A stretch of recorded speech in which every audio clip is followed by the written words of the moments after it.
Good morning, friends around the world. For the next several meditations, I'm going to be sharing with you ways we can build healthier and happier relationships with those we are close to and those we love. These meditations will be organized in 6 categories that will speak of ways we separate and divide from one another, building walls, or ways that will join and draw us closer to one another, building bridges.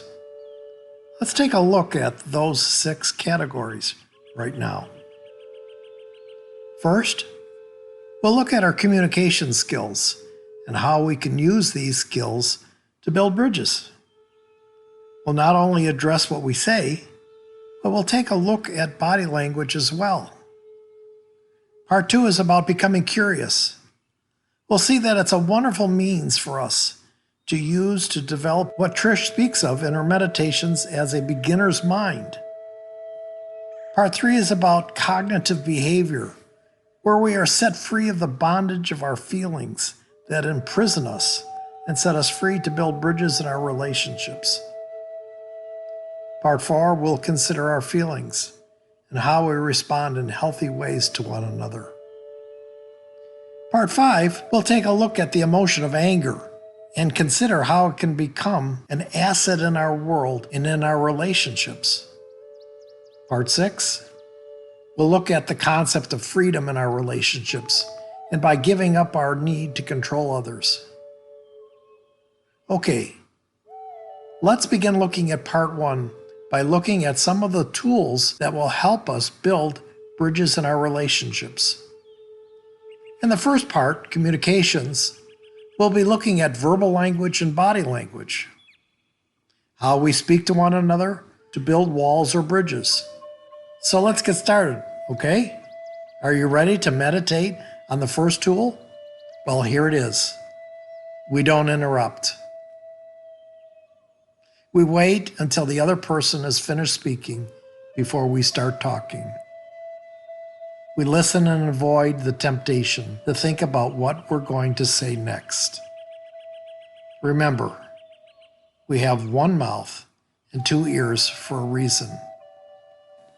Sometimes when we're in relationships with people for a long time, we set patterns, and maybe interrupting one another is a pattern that has been set in your life. Do you know subconsciously what we're saying to the other person when we interrupt them? Shut up. What I have to say is more important than what you're saying right now. Oh, I know. We don't do it intentionally. We don't say that. We don't even think it. But that's a subconscious message that is being sent. So let's practice. Don't interrupt. Wait until the other person has stopped talking. But what if they keep on talking? Let them. And after they've finished, you might even say, "Can I say something now?" And they'll say, "Sure." And you start talking, and they interrupt you. Well, of course, that's the pattern that's been set. So what do? Shut up. Let them talk. And finally, they're going to look at you kind of strange and say, "What?" "Well, I have something to say." "Well, go ahead, say it." And you start talking again, and they interrupt you again. Shut up. Go ahead, say what you want to say. Sooner or later, if you practice this first tool of no interruption, you'll see how your communication begins to build bridges instead of walls.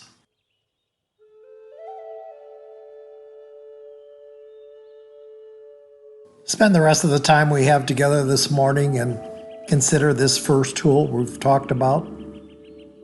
Think about the times in the past that you've interrupted people. Did it go well?